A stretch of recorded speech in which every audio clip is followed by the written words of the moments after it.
Hello and welcome to the Gooner Talk, back again with you guys for another show, for another episode of our Let's Talk Arsenal series, our twice weekly show on a Tuesday and a Friday at 5 p.m. However, we have had to move these shows for the moment, so we are joining you at 4 p.m. UK time, right before, of course, the Portugal-Hungary game kicks off at 5. So that's why there's a difference in time changes. It will return to normal, I imagine, after the Euros are finished, but just be aware and make sure you stay tuned to the Gooner Talk TV on Twitter to keep up to date of when the shows are going to be. I've been joined by three fantastic guests. I'm going to introduce you to them in a second. First of all, though, as always, we are sponsored by Football Prizes, and we've got a great prize for you this week with a signed Gilberto Silva Invincible shirt from that famous season, of course. Looking back, a fantastic year for Arsenal, winning that title. And, of course, if you want to win this shirt, you can by buying a ticket. There's 28 been sold so far, and it's got 3 days left. It will be revealed on Friday which one has won, and we will also be revealing on Friday which one of our members has won the free ticket to the competition as well. I have to say a massive congratulations to Jared Carver, who's now won his second prize in this, which is quite crazy when you consider how many tickets go in each prize. But he's now won a signed Dennis Bergkamp shirt, and then last week he won the signed Nicolas Pepe shirt as well. So he's a madman, but he's going to have his wall completely filled soon with all of his shirts. So congratulations to him. And it does go to show that if you are a member, you can in fact win. So you should go in for those. Anyway, let's introduce you to my guests for today's transfer podcast. First of all, it's Pablo. How you doing, mate? Are you well? Are you good? Mute. Sorry, unmute myself. How are you doing, as always? How are you doing, mate? You good? Yes, very well, thank you. Enjoying the Euros? Not watched much of it, I'll be honest. Been so busy with work, so I think I've You've only watched got one thing, though, haven't you? Tell me what your moment is. Thanks for letting me go first. No, I obviously saw the goal against Scotland. That was amazing. But my actual point, like my main point of the Euro so far, was the way the Danish team reacted to Eriksen's thing and sort of all crowded around and like made a circle around him and stuff. Thought that was quite inspiring to watch. It was indeed. It was inspiring, scary as hell. Easily probably one of the scariest moments I've seen watching a game. But yeah, nice of you to steal the two big moments from the other guys, Pablo. But we'll see what they come up with. Second on our list, it's Ojo. How you doing, mate? Are you well? Are you good? I'm good, Tom. How are you? And thanks for nothing, Pablo. I was about to say Schick's goal, but... So what are you picking now? What's your moment at the Euros? I'm picking his first goal, his header. So I'll go with Schick's first I think Pablo said that one as well, to be honest. Then the hear it? I think it is. and either one of the goals, I think we'll just share among us. Yes. There is one guy I'm thinking, I wonder if Ed's going to pick it out. And speaking of which, Ed, thank you so much for tuning in once again. Pleasure to have you on. How are you, mate? Are you good? Are you well? I am, Tom. Thanks. What's your moment of the Euros? Well, yeah, it's not a good day to go third, I guess. But out of the goal, out of the Schick goal, I'll get to mine in a second. But the last two steps of that Scottish goalkeeper, when he knows, everybody on earth knows. You can see. I hope no one that's listening. I hope you, me. I hope no one ever feels as lonely as that guy felt for the last as he's watching, and everybody knows what's going to happen. But I would say I'm pulling for Belgium, and when you're starting right back or starting fullback fractures is that was ugly. Yeah. And then, but then you see Munia come in. You think, all right, like if that's your backup, everything's going to be all right. So I don't know. There's been so many great games. So it's I'm surprised no one said Yarmolenko's goal for Ukraine against the Netherlands. That was quite a screamer. Or talking about Phil Foden hitting the post. I mean, that for me was that moment of, England are going to mess this up again. But no, thankfully, Raheem Sterling coming in and winning us the game the other day. My dad enjoyed the fact that Wales didn't win. Every time Wales are on, it's just, no, don't want them to win. So that was probably his highlight, hopefully seeing them go out. Sorry for any Welsh fans. My dad is not supporting you, I'm afraid. But no, I think it's been a really good tournament so far, and I think there's some really good talent that's been on display. And of course, meaning that anyone that plays well or just appears at the tournament is obviously going to be linked to Arsenal. And we are obviously here to talk about Arsenal's transfers week by week. Ed, I'm going to start with you. I'm not going to go into specifics and ask you about specific transfers just yet. I want to kind of know what's been, not even necessarily your highlight of the transfer window so far, but what's really annoyed you about the transfer window so far. I want to know the thing that's really got on your nerves, other than the fact I've been doing a show every single day. Other than that, what has it been? Well, about that show, it's rather exclusionary of North Americans, since it's a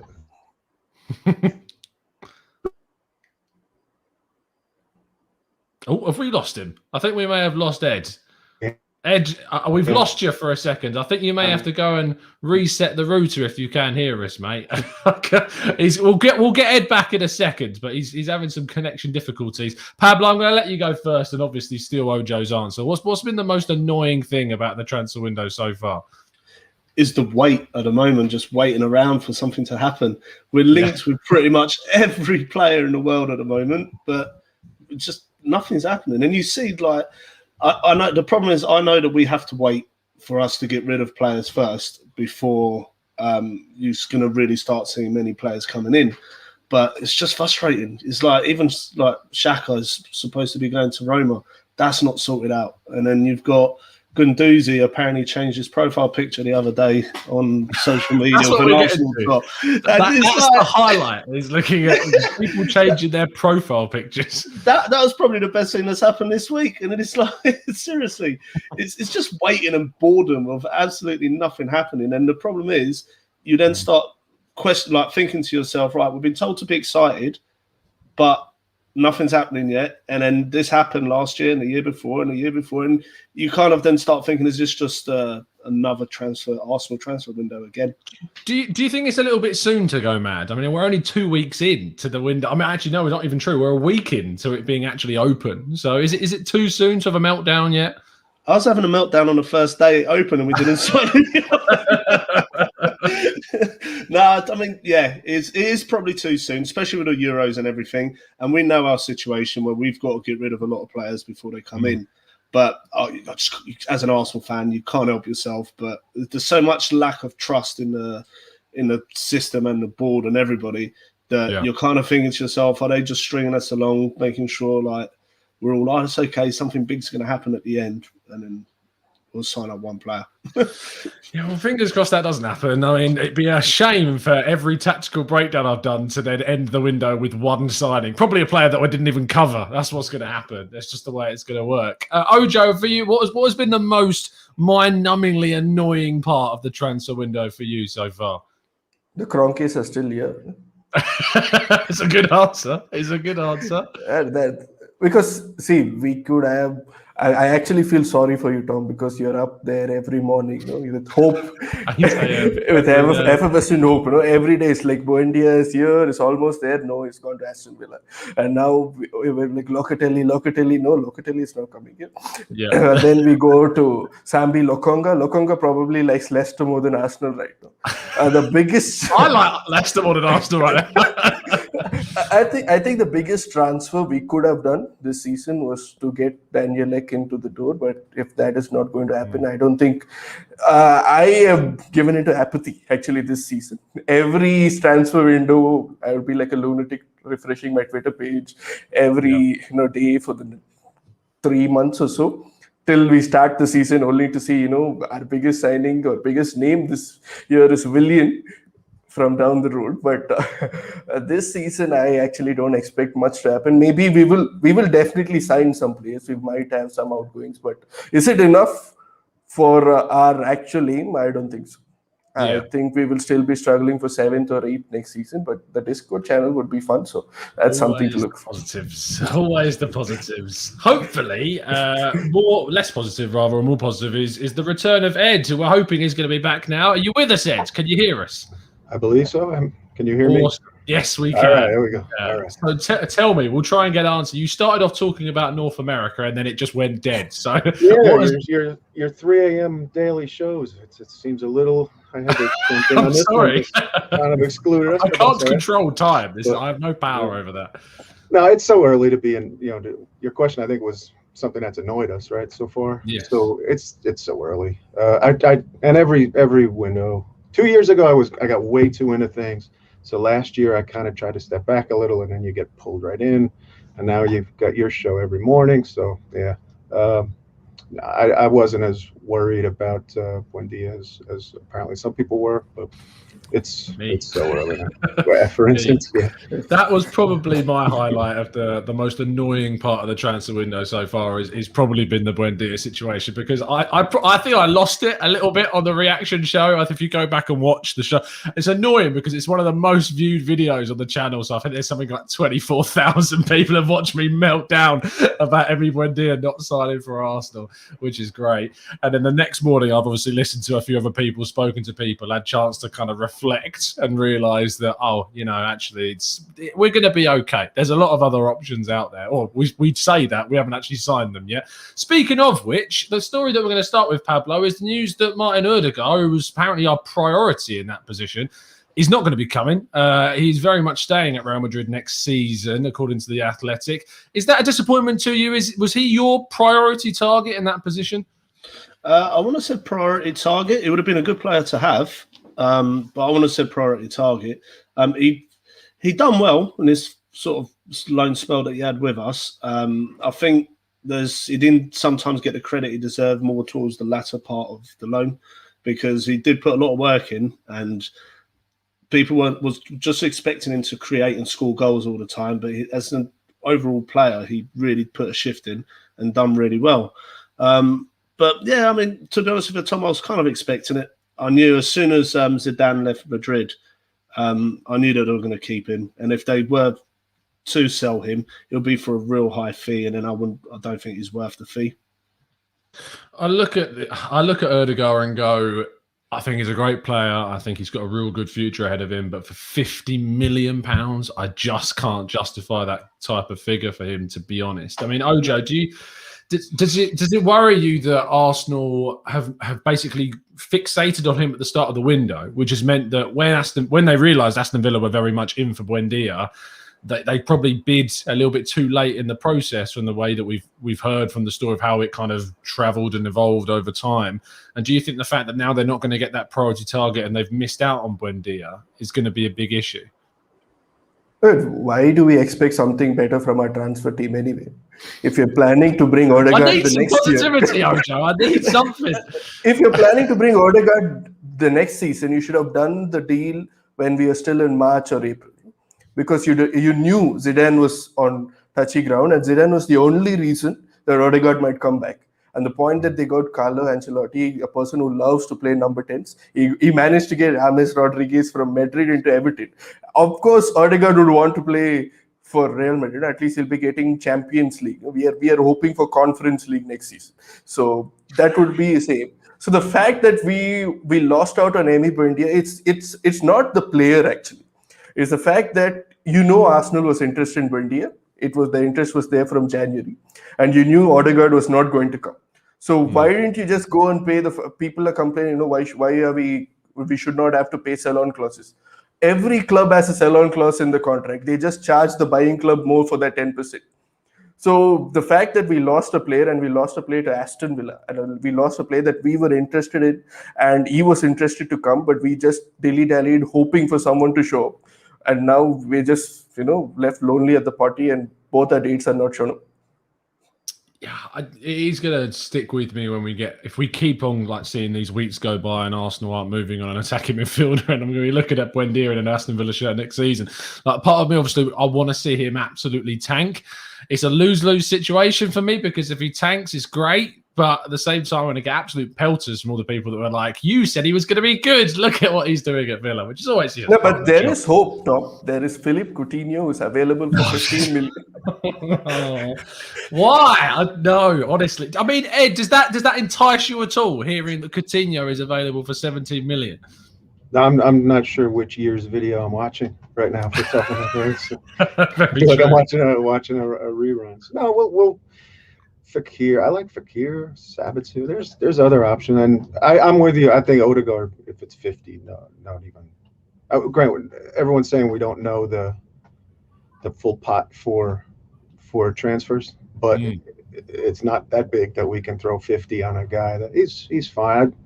I don't know. Like Fekir, I really like. I think he brings a whole different skill set, and if it ends up being him, a much different type of player than maybe we have right now. The kind of guy that real like an aggressive attack. He's like, and obviously different position, but he reminds me like a Alexis Sanchez, kind of not maybe a guy you'd want to hang out with, but man, he really he goes for it. He's not a finesse guy at all. So it kind of has that, maybe if Mesut Ozil and a fire hydrant had a baby, it would be this guy.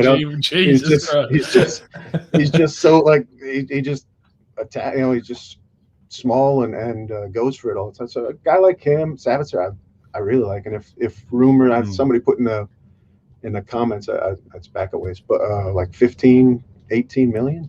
I heard. I think that's money well spent. The Athletic was saying it here. Is Brad Richardson says Marcel Sabitzer for 15 million is a steal. So yeah, I would agree. It seems like there are deals to be done this window, despite Arsenal being quoted ridiculous fees whenever we're seen reported so for these players. I mean, it's frustrating when you see like Arsenal, for Granit Xhaka, we'll come on to him in a bit later, but seeing the fees being associated with us selling him, Willock going for like 20 million when we were asking for 30 plus, and then as soon as we go after anyone, the price that comes back is just ridiculous for Arsenal, a club that aren't even European football next season. It's just part of the deal, I suppose, that we have as being an Arsenal Football Club right now. But the big news today, of course, was that Arsenal had a bid rejected for Sambi Lokonga. Now, I'm not expecting all of you guys to have religiously watched this 20-year-old from Anderlecht. However, Pablo, what I will ask you is this type of a move exciting for you? Does it entice you to think that, okay, Arsenal are looking at a young guy from Belgium that's got a lot of potential and is highly rated, and it's a bit different to some of the poor business that we've done over recent years, buying Chelsea cast-offs or spending a lot of money on players that are not necessarily got any sell-on value, but it's a bit different than what we've usually been expecting. Yeah, I mean, it is exciting. I've seen a little bit of him. I can't lie and say I've seen a great deal of him, but the little that I have seen, he looks like a decent player. My only thing is I still stick to the fact that I still reckon that, I mean, he's a young guy coming from no disrespect, but from the Belgian league, which is not up to the Premier League standards. He'll need bedding in time. He'll need time to settle, get used to the league, and so on and so on and so on. I want someone that's like come from the Premier League, that is ready, that has actually played in the Premier League, is ready to just come in. If only I could think of someone. I can't. There's a rumour going round. I don't know if anybody heard. There's a rumour going round about this guy from Brighton. I don't know. Ben White, you're talking about, yeah? Ben White. That's the one. No, but for me, I think that's the way we need to go. We're not in the position where we've got a stable midfield that we can afford to bring players like him to sort of bed into the team, learn off the current players that we have. I think we need to pretty much buy an already made midfield. It's people that are used to the Premier League, got experience, and are just going to hit the ground running. We really can't afford to take on a lot of players that are too young without the Premier League experience and expect them to come in next season and just tear the league apart. It ain't going to happen. Yeah, I think there are obviously a lot. Whenever we talk about Bissouma or whatever, it lights up the chat box, and everyone wants to see Arsenal get this guy. I mean, Ojo, it is a weird one for me, the Bissouma one, because he is seemingly so well liked by the Arsenal fan base. There is so many clear and obvious signs that he is keen on a move to Arsenal as well. And it seems to be just the willingness of the actual club to go and do a deal for him that's stopping this from happening. Brighton are seemingly open and kind of reserved to the fact that they know he's going to leave this summer. Does it surprise you that Arsenal maybe aren't as interested? I'm not surprised you. It's not going to surprise you. But do you think does it frustrate you, I suppose, that seeing Arsenal not going for someone that is so clearly valued by so much of the fan base, and also not only from a fan perspective, but he is genuinely a very good player at the same time?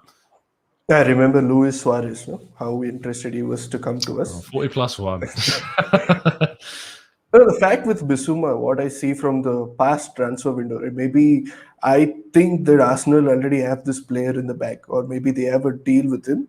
And maybe it is similar to Partey there, where they try to find their higher priorities, and if nothing else works out and they know the fans are going to protest again on Sunday, then they go put the money in for Bissouma and bring him out. But our luck, there are plenty of other clubs who would happily take Bissouma into the midfield. And I think come even second week or third week of July, we would be seeing links of Bissouma with other clubs because they would be far ahead in their transfer shopping. And if a club like Liverpool, or if Leicester lose NDT, or even United, I think United are also looking for a CDM. So Bissouma is just there. It's not that Bissouma is only waiting for Arsenal. I don't think that is true. I think he's waiting for a club that's above Brighton in the league, and he would love to come to Arsenal, but anybody above us, there are like 7 clubs above us. So any of those clubs, he would happily go to. I think that the thing with Bissouma is, of course, that we keep seeing it's a really easy story to report. So as soon as you see something or a story saying Arsenal are stepping up interest, which I saw 90 Min ran an exclusive on that, which is it's a safe thing to report. You can't get caught out on that if it's not true, and it's a really easy thing to kind of say. If you want to, the kind of reports that you want to see regarding Bissouma to have any kind of credibility is where there's genuine values placed on a possible bid, about possible talks going on between the clubs, about a bid being rejected or accepted. But if you see stories about Arsenal stepping up interest, or Arsenal are thinking about making a bid, or they're considering going for Bissouma, or they have an interest in the player, it's really difficult to kind of read into those kind of links, and it is obviously and even Bissouma he's playing his own part, or at least his agent is playing the part with all the Arsenal photos and such. I think they're just playing the market because they know it's not subtle, is it? It's very obvious. It is almost like how Wilfred Zaha was doing it earlier. Every season you get an interview is how he's a Arsenal fan at heart, and maybe if Spurs put a bid in for him, he would happily go to Spurs. I don't think the players care so much for the club at this point. I don't think we are at a position where we would have players clamoring to come over here. So if we have an opportunity to go get Bissouma and he's willing, I think we should do it before other people turn this way. When people are distracted by the Euros, a smart club would be finishing their main priorities right now. But going by the reports that Bissouma is not actually a priority, and when we can't afford 35 million for a player, I don't know who we are going to get.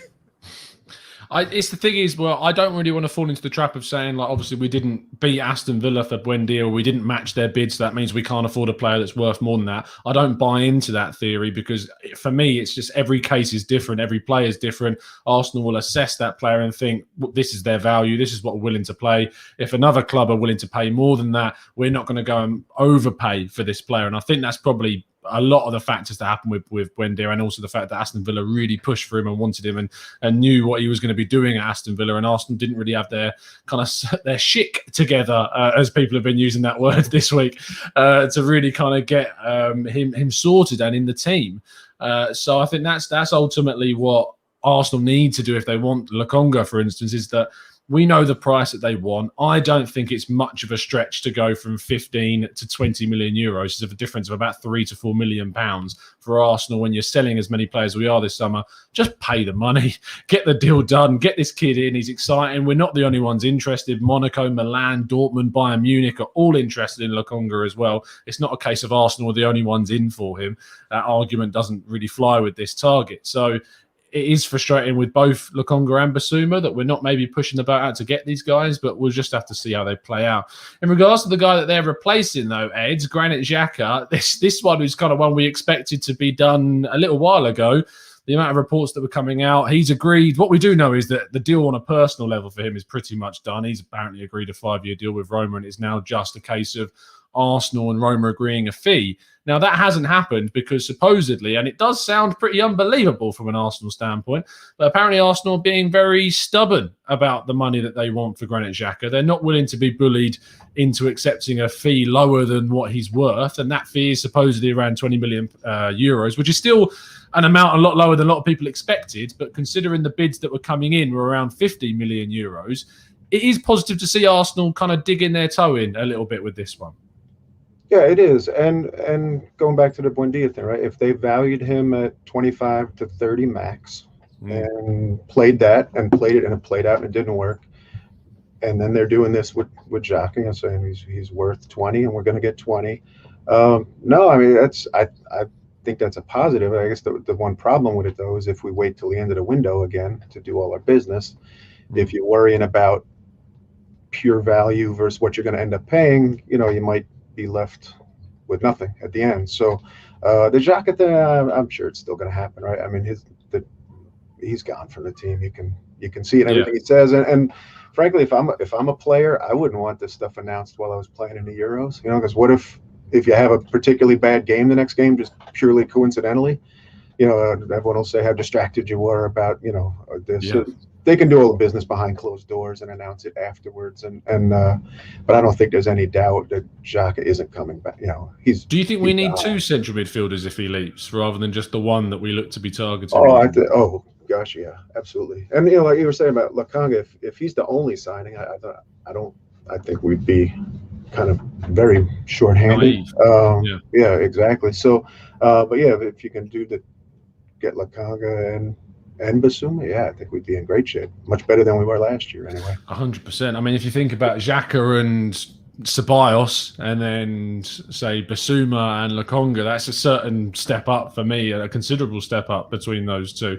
I think it's a step down in regards to maybe passing wise, accuracy, and we know what Granit Xhaka can give us in that area. But I mean, if you watch a bit of Lokonga, you'll see his passing is still very good. He is very adventurous, progressive in the way that he wants to play the passes between the lines.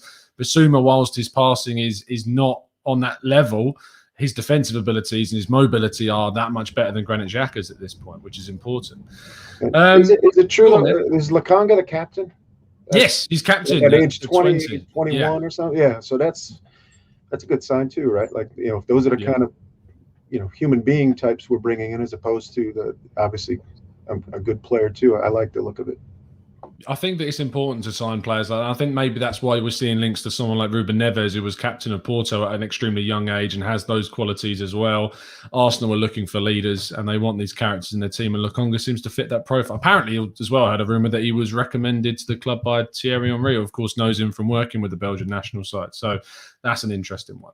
Let's move on to our final transfer story, and then we'll go to questions from the chat box. So if you do have a question, guys, that you would like to throw into the chat, then you can use the capital Q and it should show up. But Pablo, final thing to talk about is Ben White and Arsenal's kind of interest in centre-backs in general. Over the last week, we've seen Arsenal been linked to Edmund Tapsoba, to Jules Koundé, and now Ben White has come up as the priority target, as I understand it now. He's moved ahead of Jules Koundé in that respect because they feel like, to give you kind of some background on it, what they like about Ben White is the fact that he's obviously got a high ceiling. They see him on a big rise from when he was at Leeds, helping them get promoted, how he's developed this year. They like the fact he's English and he can communicate and transition and assimilate straight away. And they see him as a player that's liked by a lot of big clubs and they want to move. But that's all that aside. The biggest debate around the Ben White signing isn't necessarily around his quality. It's about the actual position and the kind of Arsenal's priority of signings this summer, and the fact that we've got Marie and Gabriel, and we've got Saliba coming back. Mavropanos is still here. Holding, Chambers can all play there. And although we've lost David Luiz, there's big questions about, do we already have enough centre-backs? So what's your thoughts about the position and about the links to Ben White in general? I think he's a brilliant player, to be honest with you. I really like him. I think price is a bit high, but English players tend to be over the price is inflated massively. As soon as they're English, that's it. You're paying through the nose. Unless they come from Arsenal, then you can get them on a cheap. But yeah, I mean, to be honest with you, his price is one of the things that concerns me. I think as a player, he would be a real good addition to our backline. I think what a lot of people's issue is that they seem to think that as soon as he comes in, Saliba's going to pretty much just be walking out the door. But watching your shows, you mentioned it loads of times, he plays on the left side a lot of the times anyway. And we've got Gabriel, with Gabriel, Saliba, and then if we do get White, that's an amazing option. So we've got Marie as well, Pablo Marie. That's brilliant. Then that's our back two completely sorted, in my opinion. So I'd actually go for him. I'll try and drop down on the price, but I'd go for him. I think he's a decent player. I think that 50 million is a lot. I understand the price. When people talk about how Saliba was 28 million, is White really 12 or 22 million pound more than him. You'd have to say that him being English, playing for a Premier League club, is going to significantly increase his price. He's 22. He's now an England international. So yeah, I think 40 million is probably what you would expect to pay from a player going from Brighton. I mean, you look at how much Leicester bid for Dunk that got rejected. That was around the 40 million figure as well. Maguire going for 80 million to Manchester United. This is kind of the figures that you pay for these guys, and so it is always going to be that case. Let's Ojo, what do you feel about White? Is he for you someone that you're interested in? Are you happy to see those links, or you would rather see Arsenal spending that kind of money on other areas of the... No, I don't mind how much Arsenal spend. If they're going to spend 50 million on a player, that's not out of my pocket. So let them go buy it. But if he's going to improve... It's good sign seeing Arsenal spend that much money, is it not? I mean, for someone like yourself, who obviously is very much aware of the fact that you want to see the owners gone, but seeing them spend money or seeing the club spend money on a decent player is a good thing, is it not? But we haven't signed the player, so I don't know if they'll spend the money. I'll throw me a bone, son. I'm trying to get...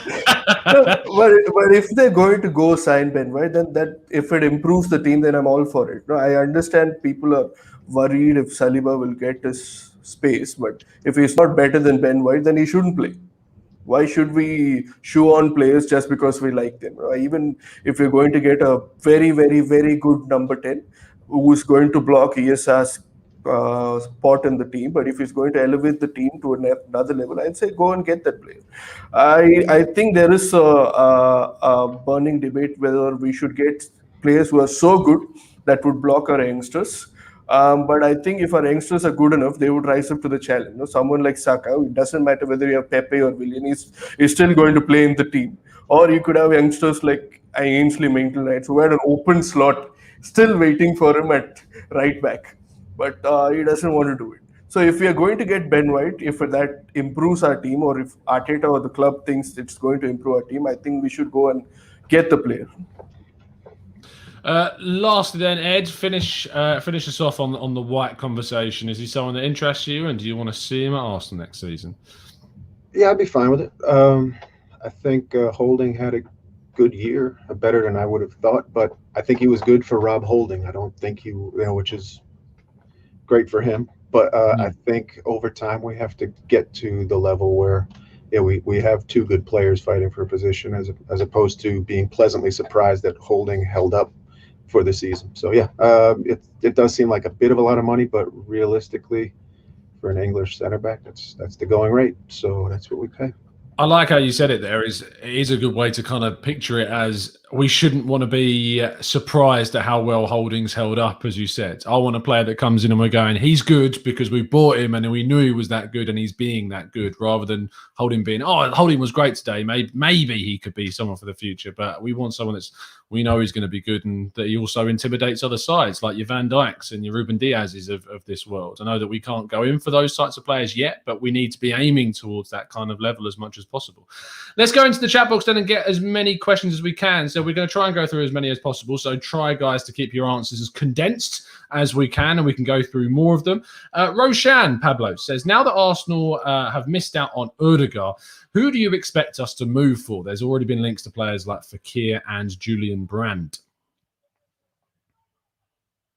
Well, I don't know, to be honest, but there's so many rumours out there that we link to, so many players that, like, to be honest with you, we'll probably end up going for someone like Fekir if the price is right. But yeah, I'm a bit down really about the transfer window. I literally am. You're on the wrong show. I am literally.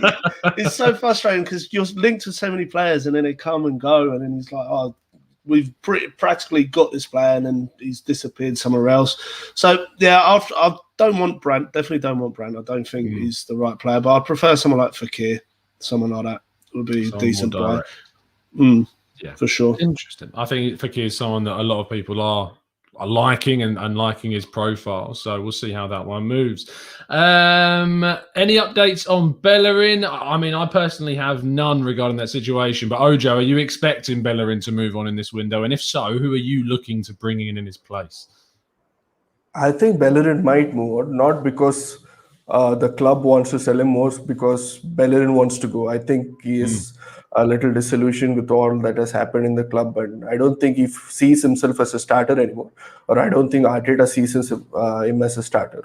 I don't think Arteta sees any right back as a starter, so this would be the best market for Bellerin to go. Who we will get in, I was hoping after your tactical breakdown, Jackie Chelik would be good, but the Turkey game kind of put wet towel on. Don't look at one game. Don't look at one game against Italy. If you're going to buy Alexander Isak based on one game, I think Jackie Chelik has to pass the test as well. But any decent right back would do. Are there very outstanding right backs?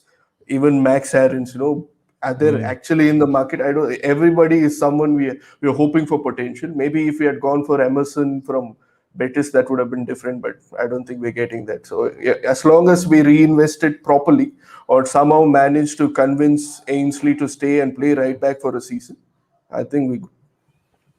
Ed Adian says, is Edu back from holiday? And the reason why I picked this one out is I'm interested for your thoughts about this one. Are you annoyed to see our technical director take a break? Is he you very much? Nope, 24/7, 365 days a year. You should be working on Arsenal. No, I think it's naive to think that they're working every minute of the day, and the way the world is now.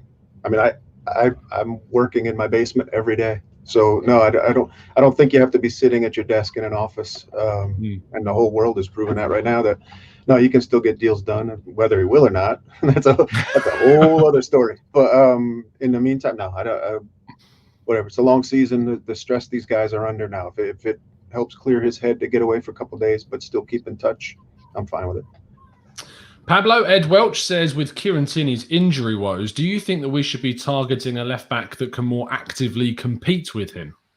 I didn't at first. I'll be honest with you, but I'm changing my mind more and more. His injury is starting to scare me. I love the kid to bits. I think he's such a good player, future captain, and all that sort of stuff. But God, he's injury prone, isn't he?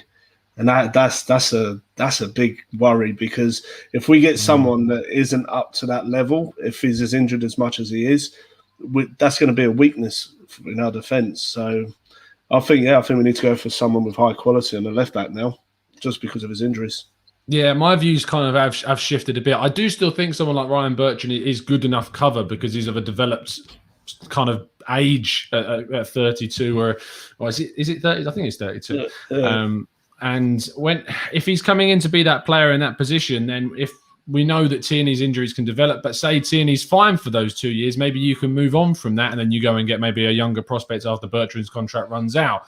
It's just a really delicate situation with the Tierney bit. He would be ideal, Bertrand. I think he would be the ideal replace, like someone to come in. But that's another one that sort of died down as well, isn't it? It has, yeah. Even the Leicester links to him have died down. So maybe things are going on behind the scenes that we just don't know right now. Dyer Ojo says, if we go for Ben White, do you think that means that we cannot go for Bissouma? Do you think that Brighton would allow us to take two of their players? Sure, if we pay the money, I think they will be happy to, let us take half their team, as long as they're paying the bill.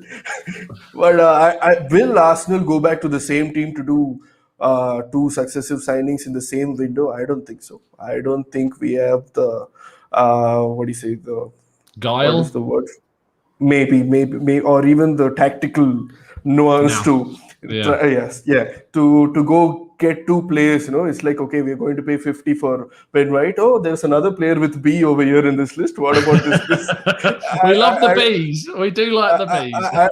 I don't think so. I think it's Ben White and probably Ruben Neves from Wolves. What I feel is Arsenal are in their plan F or plan G at this point. Because their biggest idea was they were going to win the Europa and get into Champions League and everything was going to be fine. But that didn't happen. And probably the owners thought, okay, Super League, that is going to happen. We'll use that money, but that ain't happening either.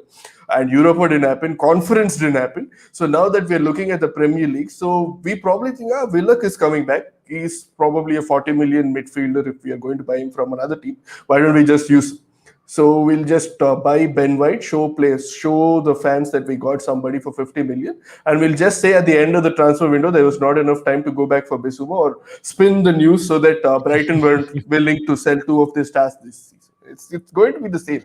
Tom. I hope you're wrong, but I fear you're not going to be. So we'll see what happens. Last question then from Patrick Fortuin, who says, what do you think about giving Saliba and Gabriel time as our main 2 defenders next season, Ed? Well, they have a couple of months to see Saliba before the season starts, so they'll have a much better feel for whether that's a combination that'll work, or he's going to cut it. I'd be fine with it if he shows. That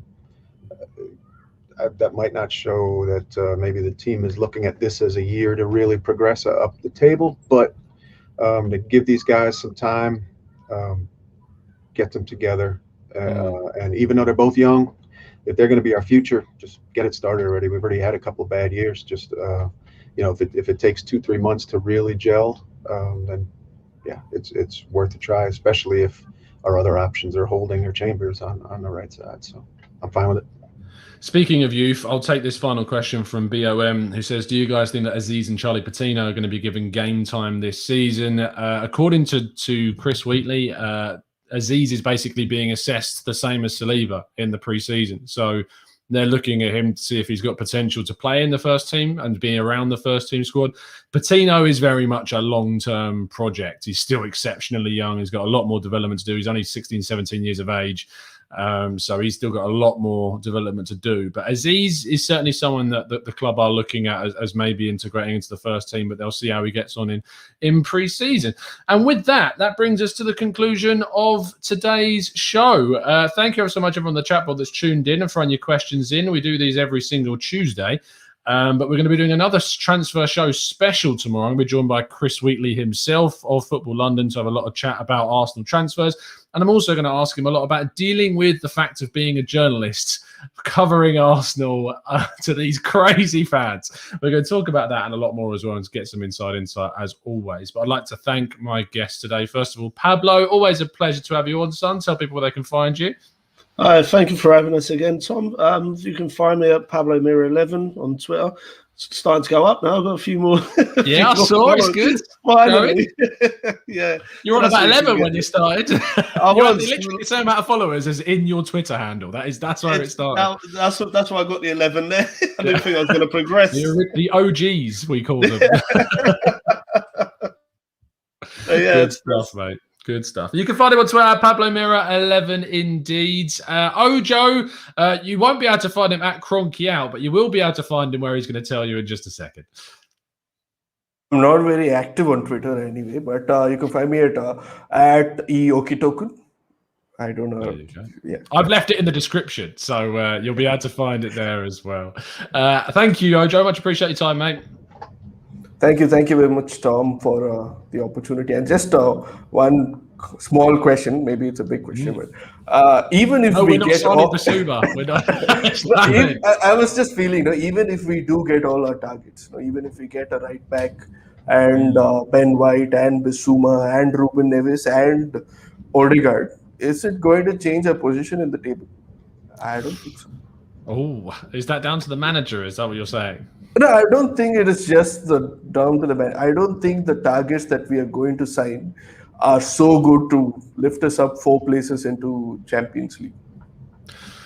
It's an interesting one, isn't it? You'd have to say, if we bring in a Bissouma, if we bring in a Neves, if you bring in a Lokonga, an attacking midfielder of quality, a good right back, does that squad get into the top 6 next season? It's compared to the other teams, the top 4 teams who finished this season. It's tough, isn't it? I mean, you look at Leicester's team and you have to think if we had those targets, I think it compares quite well. But they're coached so well, they're doing fantastic. And you look at the other squads, the quality that City and Chelsea and Liverpool and Man United. I mean, Liverpool next season are going to have back their defenders. They've already signed Konate, so they're going to be a force once again.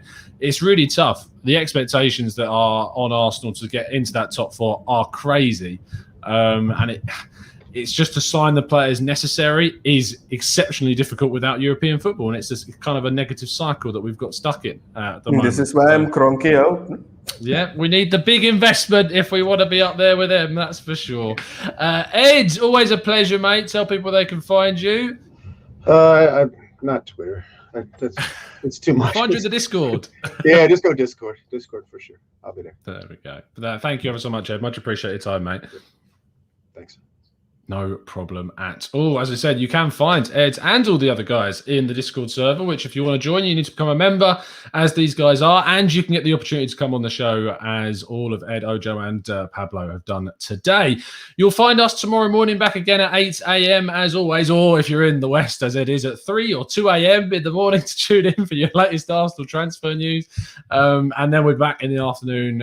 We should be having a chat with Chris Wheatley. So that should be a good and interesting talk for you guys to enjoy. So please make sure you do. I'll see you again, guys, very, very soon. It's been a pleasure to speak to you as always. And as always, up the Arsenal.